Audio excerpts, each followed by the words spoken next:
इस वक्त आपको एक बड़ी खबर बताते हैं। मंगलवार को उत्तराखंड के हर्षिल के पास धराली गांव में बादल फट गया। तेजी से पानी और मलबा नीचे की तरफ आया और उसकी चपेट में पूरा गांव आ गया है, जिसके बाद वहां राहत बचाव का काम लगातार जारी है। बड़ी खबर यह है कि इस बेहद खतरनाक त्रासदी में अब तक 130 लोगों को सुरक्षित मलबे से बचा लिया गया है। सेना, आईटीबीपी और एनडीआरएफ और एसडीआरएफ की टीमें इस बचाव अभियान में पूरी मुस्तैदी से जुट गई है। हालांकि अभी भी वहां कई लोग फंसे हुए हैं, लोगों की फंसे होने की आशंका जताई जा रही है। इसलिए रेस्क्यू ऑपरेशन तेज गति से चल रहा है ताकि फंसे हुए लोगों को जल्द से जल्द बाहर निकाला जा सके। हालांकि अभी भी वहां बारिश नहीं हो रही, लेकिन मौसम विभाग ने भारी बारिश का रेड अलर्ट जारी किया है।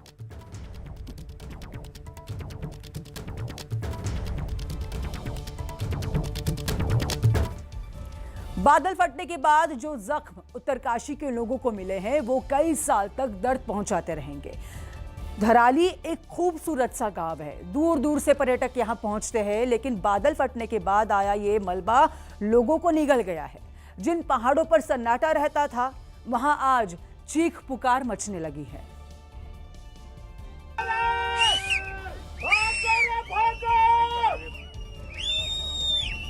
लेकिन इस रेस में सैलाब उन लोगों से आगे था।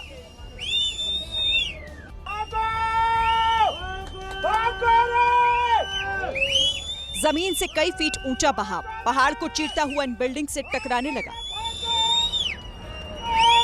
मौत की इस आवाज को सुनकर वहां रहने वाले लोग जान बचाकर भागते दिखे। कुछ लोग दौड़ लगा रहे थे तो कुछ अपनी गाड़ी लेकर सैलाब से बचकर भागे। लेकिन इससे पहले कि सब लोग निकल पाते, सैलाब उन तक पहुंच गया।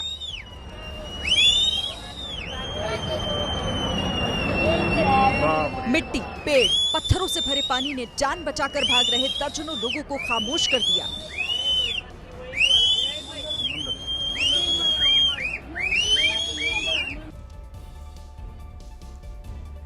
ना तो लोगों को भागने का समय मिला, ना कुछ सोचने समझने का।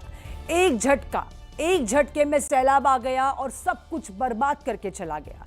कुछ लोग होटल के अंदर थे, कुछ सड़क पर थे और दहशत देखते ही अफरा तफरी मच गए। इस तबाही में कितना नुकसान हुआ है, इसका अंदाजा लगाना भी मुश्किल है। वहां मंजर ऐसा था कि लोग चीख रहे थे और सैलाब नीचे घरों को तोड़ता जा रहा था। पहाड़ों से बहकर आए सैलाब ने एक एक कर कई लोगों को बेघर कर दिया। घर के अंदर से वीडियो रिकॉर्ड कर रहे लोगों ने अपनी आंखों के सामने मौत का तांडव देखा।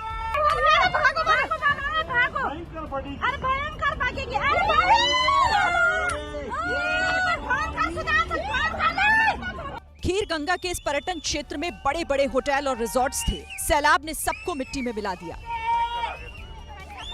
पतले से नाले में रास्ता बनाते हुए आए पानी ने उत्तराखंड के धराली बाजार की तस्वीर बदल दी। ये तबाही सिर्फ उत्तरकाशी के धराली में नहीं मची। कुदरत ने इस इलाके में एक साथ 3 जगह हमला किया है। फर्क सिर्फ इतना था कि धराली में सैलाब उस जगह पर बहकर आया जहां मकान और होटल बने हुए थे। आपको धराली और उसके आसपास हुए बादल तोड़ मुसीबत की तस्वीरें दिखाते हैं। देखिए कितना नुकसान हुआ है।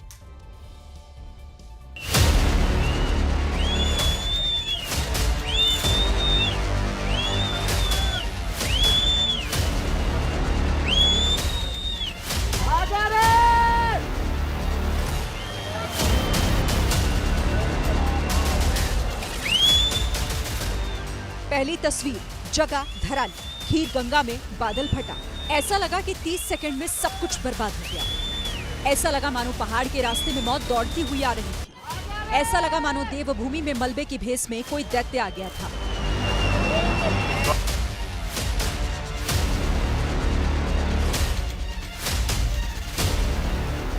लोग भागते दिखे, कुछ पैदल थे, कुछ गाड़ी से, लेकिन इस विनाशकारी मलबे से कोई नहीं बच पाया।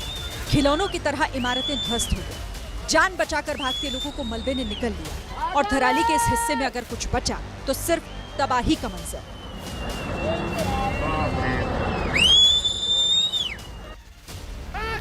लोग चीख रहे थे, चिल्ला रहे थे, सीटियां बजा रहे थे, लेकिन 30 सेकंड में भला कोई इंसान कहां तक दौड़ लगा पाता। जिंदगी और मौत की इस रेस में मौत ने बाजी मार दी।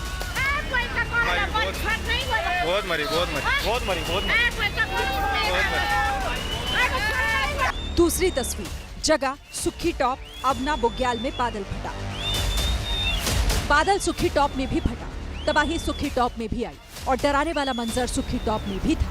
लेकिन फर्क सिर्फ इतना था कि सुखी टॉप में जिस जगह तबाही मची वहाँ कोई रिहायशी इलाका नहीं था, लेकिन जिस परिवार ने ये वीडियो बनाया वो दर्द उस परिवार की बातचीत से महसूस कर लिया। सीधा ऊपर आ गया और आ गया ऊपर। अब क्या होगा मम्मी? क्या बहन बड़ा हो गया? ये पूरा का रुक गया। हम कौन रहेगा क्या? अब हम आ जाएंगे। बेटा ये क्या आ रहा भाई? अरे बाप रे,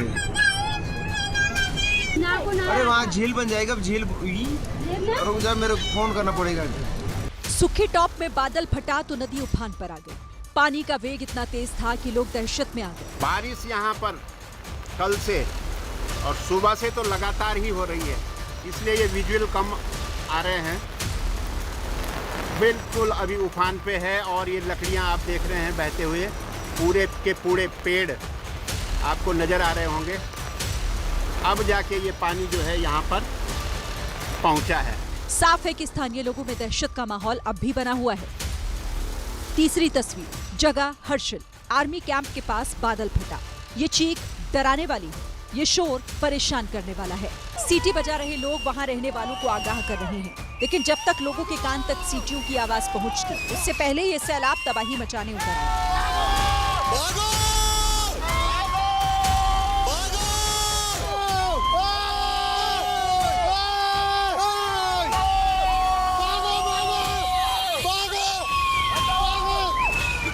बादल फटने के बाद कुदरत का तांडव हर्षिल में भी वैसा ही नजर आया जैसा सुखी टॉप और धराली में दिखा था। अरे यार बोले यार 5-6 वाले बच गए होंगे यार। अरे भाई, हरे राम अरे यार 5-6 वाले बेचारे, हरे राम। पहाड़ों पर जो पेड़ थे उन्हें चीरता हुआ ये सैलाब नदी में आकर गिरा। हालात ये हो गए कि आर्मी कैंप के पास से बहने वाला नाला उफान पर आ गया। कई जवानों के बहने की भी सूचना मिली। ओ भाई, पत्थर कितने बड़े बड़े देखो तो यार, कितने बड़े बड़े फोड़ रहे हो। 10 कुंटल क्या है, हजारों कुंटल के होंगे। तस्वीरें परेशान करने वाली हैं, हालात डराने वाले, और प्रकृति का ये रूप सोचने पर मजबूर कर देता है कि पहाड़ों पर जिंदगी गुजारने वाले लोग भला कैसे रहते होंगे।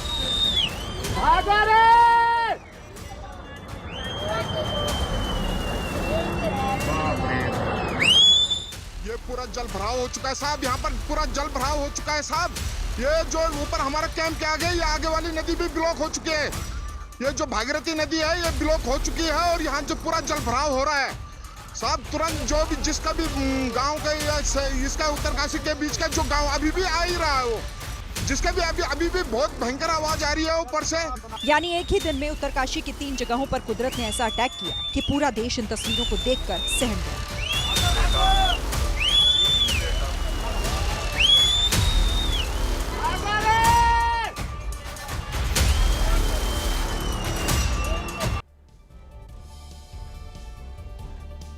रोंगटे खड़े कर देने वाली तस्वीरें आपने देखी जब आफत की सुनामी बर्बादी का शोर मचा रही थी और सैलाब अपने सामने आने वाली हर एक चीज को मलबे में दफन कर रहा था। उस वक्त चीख पुकार के बीच धराली की धरती से एक और आवाज सुनाई दी थी जो अब चर्चा का विषय बन गई है। चर्चा यह है कि आखिर जब सैलाब आया तो सीटी क्यों बजाई जा रही थी और किसने बजाई। पूरे धराली में हम लोग देखा सैलाब का शोर और धराली के रिहायशी इलाकों में मचती चीख पुकार के बीच अगर कोई तीसरी आवाज सुनाई दी तो वो इन सीटियों की आवाज थी जो धराली के हर एक क्षेत्र से आ रही थी। लेकिन क्यों? जब बर्बादी की सुनामी धराली की ओर बढ़ रही थी तो धराली में लोग सीटी क्यों बजा रहे थे? क्या इस सीटी का धराली में आई आपदा से कोई कनेक्शन है? आखिर सीटी का मतलब क्या है?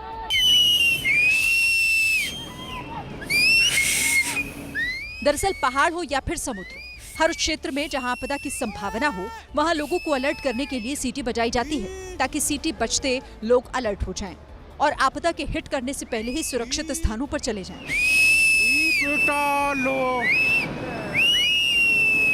धराली में भी यही हुआ। अगर आप धराली में आपदा की तस्वीरों को शुरुआत से देखेंगे तो साफ पता चलता है कि आफत की सुनामी जब धराली से दूर ही थी, धराली की धरती से सीटियों की आवाज आनी शुरू हो गई थी।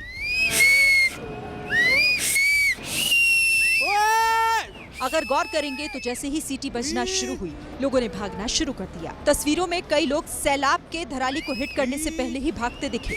ये सब सिर्फ सीटियों की आवाज की वजह से हो पाया। सीटियों की आवाजें आपदा के गुजरने के बाद तक आती रही, ताकि सुरक्षित बच गए लोगों को अलर्ट किया जा सके। हालांकि इसके बावजूद तमाम लोग खुद को सुरक्षित नहीं कर पाए।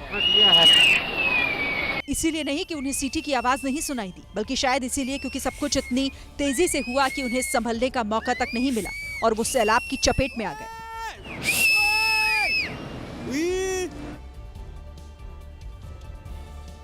तो वहीं उत्तरकाशी के धराली में हुए हादसे की गंभीरता को देखते हुए राहत और बचाव कार्यों के लिए सरकार ने वहां के लिए खास इंतजाम किए हैं। एक बड़ी खबर आपको बता दें, वरिष्ठ पुलिस अधिकारियों समेत विशेष पुलिस बलों की तैनाती की गई है। इस वक्त की एक बड़ी खबर, इसके लिए 2 IG, 3 SP, 1 commandant, 11 deputy SP सहित 300 पुलिसकर्मियों को धराली के लिए रवाना किया गया है। साथ ही आपदा प्रबंधन में तेजी के लिए 40वीं वाहिनी पीएसी के विशेष आपदा राहत दल और आईआरबी देहरादून की सी कंपनी के 140 जवानों को भी उत्तरकाशी रवाना किया गया है। इस वक्त की बड़ी खबर।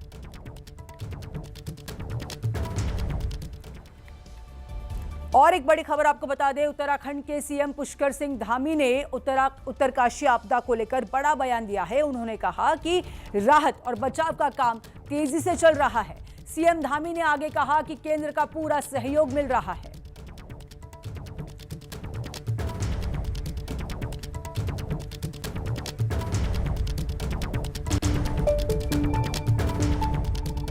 हमारी सेना के लोग, आईटीबीपी के लोग और एसडीआरएफ की टीमें वहां पहुंच गई है। लगभग 70-80 लोगों को अभी सुरक्षित स्थानों पर निकाल भी दिया गया है।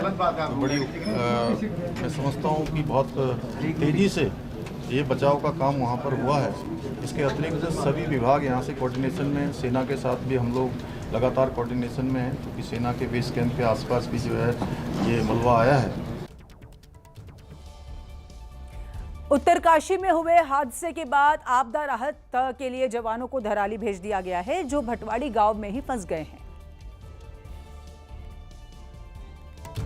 तो इस वक्त की एक बड़ी खबर आपको बता दें कि इस वक्त उत्तरकाशी में जो आपदा में फंस गए हैं, उनको अब राहत के लिए, उनके लिए राहत सामग्री भेजी जा रही है। आपदा राहत के लिए जवानों को धराली भेज दिया गया है। जो भटवाड़ी गांव में फंस गए थे लोग, उनको अब रेस्क्यू किया जा रहा है। आईटीबीपी की टीम इस वक्त पहुंच गई है। प्रशासन के लोग भटवाड़ी गांव में फंसे हुए हैं।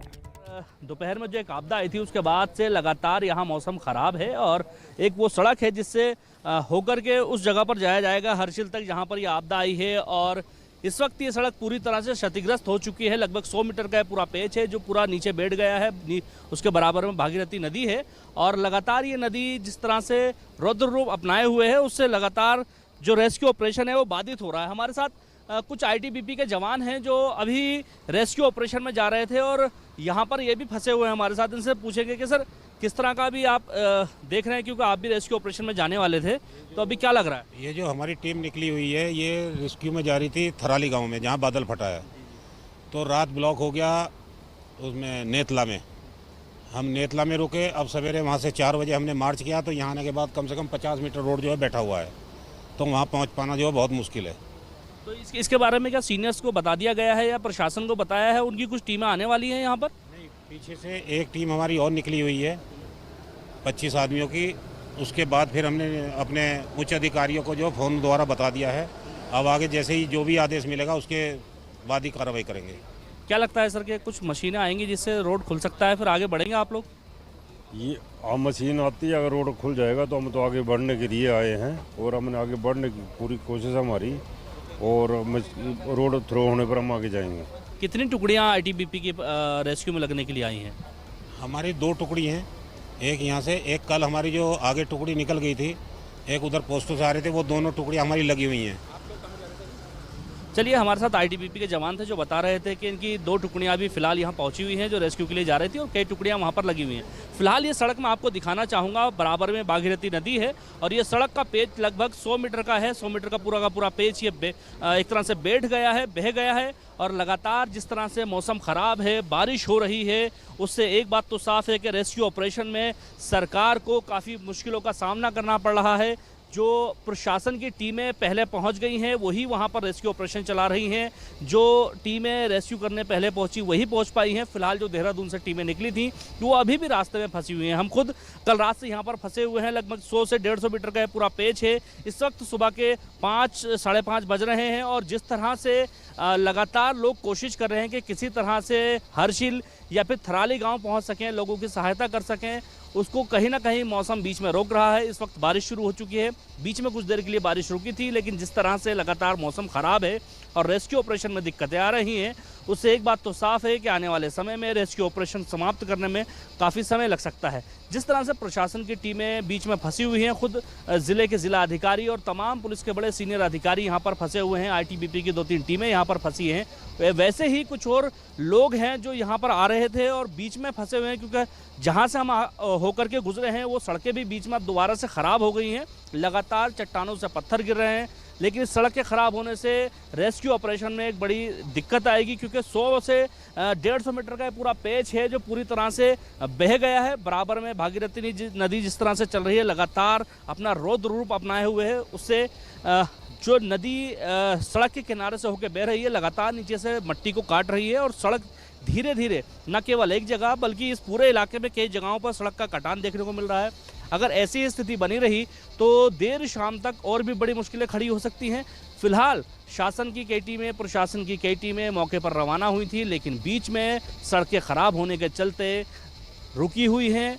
आईटीबीपी के जवान, सेना के जवान, एनडीआरएफ, एसडीआरएफ के जवान, बीच में इस प्रकार की स्थिति बनी हुई है कि वो लगातार ऐसी जगहों पर फंसे हुए हैं जहां पर सड़कें टूटी हुई हैं।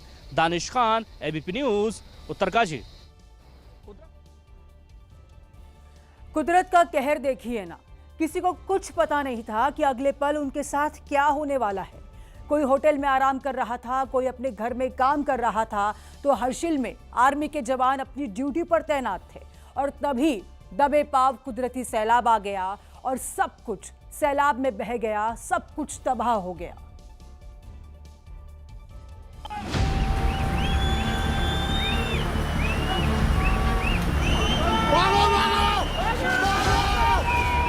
ये तबाही के बाद की तस्वीर थी। सैलाब का तांडव शांत हो चुका था। जहां मकान थे वहां मलबे का ढेर जमा था और इसी ढेर में कुछ लाशें दफन थी, तो कुछ लोग जिंदा बचकर भागते हुए दिखाई दी। इस शख्स को देखिए, ऐसा लग रहा था कि मौत इसे छूकर निकल गई। अरे भाग भाग, तो वायरस से की व्यवस्था करो यार, भाग भाग भाग, अरे इसका भी ठीक है यार, फंस गया। दहशत से भर देने वाला ये मंजर जिसने भी देखा उसका दिल सहम गया। ऐसे बहुत कम लोग ही थे जो मौत को मात देकर बाहर निकल आए और इसके लिए भी उन्होंने कम संघर्ष नहीं किया। जिन लोगों ने इस मंजर को अपनी आंखों से देखा वो शायद ही कभी इसे भुला पाए। बहुत ही ज्यादा भी जो की परिस्थिति हो गई है, आप देख सकते हैं। पूरा जो ये गांव है पता भी नहीं चल रहा। हमारा मार्केट था ये पूरा बर्बाद हो गया। यहाँ पे हमारा कल्प केदार मंदिर, इधर सारा पता ही नहीं चल रहा है कि यहाँ पे कब मार्केट भी था। यहाँ पे आप देख सकते हो, बहुत ही बुरी। और अभी कोई ये नहीं है कि आ भी सकती है। अभी पूरे उत्तरकाशी में 5 अगस्त की तारीख कोई भूल नहीं पाएगा। जो बर्बादी हुई उसकी भरपाई में न जाने कितना वक्त लग जाएगा और अब पुलिस ने मोर्चा संभाल लिया है। लोगों को अलर्ट किया जा रहा है। ध्यान दें, हर्षिल दराली क्षेत्र में हुई घटना के कारण तथा लगातार बारिश होने के कारण भागीरथी नदी का जलस्तर लगातार बढ़ रहा है। आपसे निवेदन है, नदी किनारे जाने से बचें तथा सुरक्षित स्थान पर बने रहें। पूरे उत्तरकाशी में जगह जगह पुलिसकर्मी घूम रहे हैं, लोगों को सतर्क कर रहे हैं। सभी लोगों को सूचित किया जाता है। गंगा नदी का जलस्तर लगातार तीव्र गति से बढ़ रहा है। सभी लोगों को सूचित किया जाता है, नदी के किनारे सतर्क रहें या फिर सुरक्षित स्थानों पर चले जाएं। पहाड़ों को चीरते हुए जो मलबा हर्षिल और धराली तक पहुंचा, वो तबाही मचाने के बाद नदी नालों में चला गया। और जो तस्वीरें आई वो कम परेशान करने वाली नहीं थी। अरे पहाड़ ढाई गए, ये पहाड़ ढाई गए, अरे ताना ढाई चाहिए, चलो वापस। सिर्फ नदी और नाले ही नहीं, बादल फटने के बाद मलबा इतना भयानक कि उसने सड़कों पर भी कब्जा कर लिया। ये उस हिस्से की तस्वीर है जहां मकान तो नहीं गिरे, लेकिन सैलाब ने यहां की सूरत पूरी तरह बिगाड़ दी। मलबे की चपेट में आने के बाद गाड़ियां खिलौनों की तरह बिखरी हुई दिखाई दी। जरा सोचिए, जिस जगह पर मकान थे, होटल थे, वो जगह पूरी तरह सपाट है। 25 से ज्यादा होटल मलबे के ढेर के साथ ताश के पत्तों की तरह बह गए। आप खुद अंदाजा लगाइए इसमें कितना नुकसान हुआ होगा।